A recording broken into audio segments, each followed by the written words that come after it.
আজকে আপনাদের সাথে যে চিকেন চাপের রেসিপিটা শেয়ার করছি, আমি কথা দিচ্ছি যদি আপনারা এইভাবে রেসিপিটা ফলো করে বাড়িতে বানান, বাইরের চিকেন চাপ খেতে ভুলে যাবেন। তো প্রথমে এখানে আমি নিয়ে নিয়েছি চিকেনটা আমি এখানে গাগুলো একটু কেটে দেব। কেটে দিলে কি হয়, একটু মশলা ঢুকে, তাই জন্য গাগুলো আমি এখানে কেটে দিচ্ছি। তারপর চিকেনটা আমি একটা বাউলে নিয়ে নেব।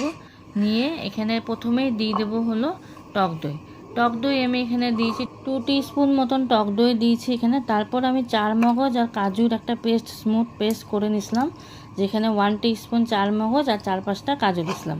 তো ওটা একটা স্মুথ পেস্ট করে নিয়েছিলাম, ওটা দিয়েছি এখানে। তারপর দিলাম হলো আদা রসুনের পেস্ট, সেটাও পরিমাণ মতন, যতটুকু চিকেন সেই হিসাবে আপনারা দেবেন। তারপর দিয়েছি হলো 1 টিস্পুন হলুদের গুঁড়ো, 1 টিস্পুন জিরার গুঁড়ো, আর দিলাম হলো 1 teaspoon Kashmiri red chilli powder, আর দেবো হলো ফাইনালি 3/4 টিস্পুন নুনটা এখানে পরিমাণ মতন দেবেন, কারণ আমার চিকেন যতটুকু সেই হিসাবে নুনটা আপনারা দেবেন।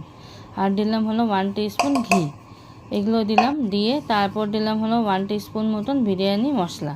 সব কিছু দিয়ে এখন আমি ভালো করে চিকেনটাকে মেখে নেব। ভালো করে কিছুক্ষণ মেখে নেওয়ার পর প্রায় 1 ঘন্টা থেকে 2 ঘন্টা মতন ম্যারিনেট করে রেখে দেবো।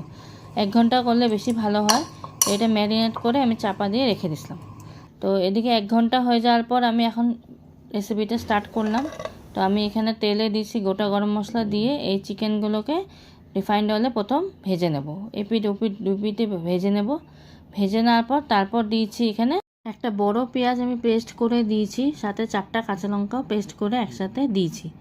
তো দিয়ে এবার এই মশলাটা ভালো করে কিছুক্ষণ কষাতে হবে।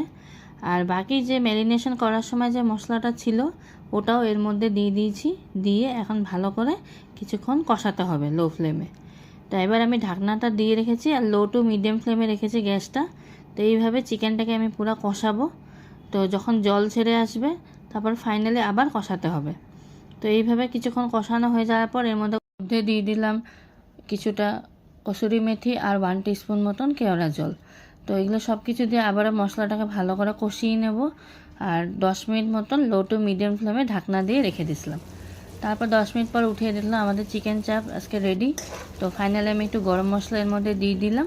এটা যে কোনো লাচ্ছা পরোটা বা তন্দুরি রুটির সাথে খেতে দারুণ লাগে। একবার রেসিপিটা অবশ্যই ট্রাই করে দেখো আর আমাকে কমেন্টেও লিখো কেমন লাগলো। আর যারা নতুন দেখছো অবশ্যই একবার সাবস্ক্রাইব করে দিও আমার এই চ্যানেলটাকে, আগামী দিনে নিউ আপডেটস পাওয়ার জন্য। তো আজকের জন্য টাটা, আবার আসবো আমি একটা নতুন রেসিপি নিয়ে।